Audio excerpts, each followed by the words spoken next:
Welcome back. You're still watching Closing Trades right here on ET. Now let's put the NBFC world in perspective. We have Ramesh Iyer, who's the MD at Mahindra Finance, joining us on the show right now to give us a sense of what they make of the recent policy action. Mr. Iyer, good to have you on the show. What do you make of the rate hike announced by the RBI and this policy? Will we see increase in lending rates at your end as well? See, definitely the increase wasn't expected, neither was the reduction, so one thought it would stay where it was. But 25 basis point increase, listening to various bankers, the impression one gets is that it may not immediately impact the retail loans. In fact, even the banks have said that they will not increase the rates for the retail loans, and therefore we believe that possibly in this round it may not get passed on to the borrowers. So we don't see really any impact immediately, but yes, the sentiments go weak, when the market isn't doing already too well, especially the auto market, and when a rate hike of this nature comes, one does, have this little problem of how the sentiments are going to behave, as otherwise the impacts are kind of neutral. Ramesh, afternoon. How will the higher rates impact your cost of funds going forward? See, at least last about 8-10 months, we've not seen really any increase in our borrowing cost.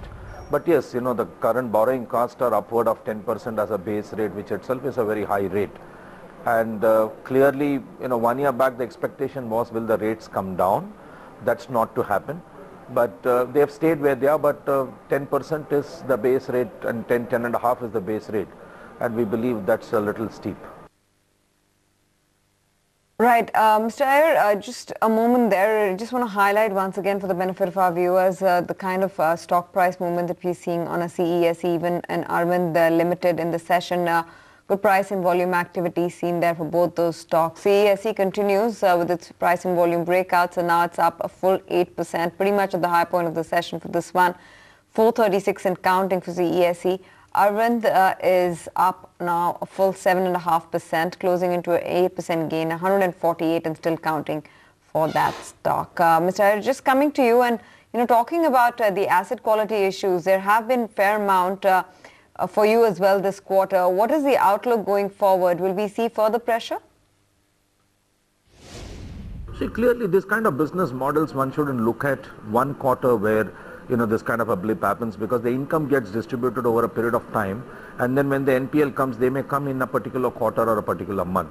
But yes, clearly the market signals are, in MP, Maharashtra, as even earlier I said, the yields are good, the support price is good, but the cash flows got a little delayed. Therefore, the whole cash flow shifted possibly to the fourth quarter. But the southern market isn't doing too very well, and that's where the built-up of NPLs happen. But in this month of January, after the harvest, both in Andhra and Tamil Nadu, there are some positive signals and trends seen. But will it have the ability to correct what's built over the last 3 or 4 quarters? The answer seems to be no. But clear trends are improvement that can be seen from this quarter. Lastly, how is the demand in the rural areas? And have you also seen stress in the CV portfolio lately? When do you expect a turnaround there? See, rural India demand has not really gone that very bad. It's held up, but yes, it's not shown substantial growth for sure. But one should not look at India as a whole, but if you were to look at from different geographies, Maharashtra has been a good turnaround story, MP has done well, Rajasthan has done well, so different pockets have done differently. But as far as CV is concerned, it's been kind of, for quite some time, it's not been doing too very well. And again, CV one has to start looking at differently from project application, goods movement, container movement. And unfortunately, each of this segment has its own share of problem. And our own internal expectation is we don't see it improve for the next at least 6 months or so. And it's going to be a tough time as far as the CV business is concerned. All right, Mr. Iyer, we leave it at that. Thanks very much for joining us and giving us an insight to your business being impacted on the rate hikes that were proposed by the RBI earlier this week. That's, of course, the index for you, 6082. We are pretty much within that range still, 6050 to 6100.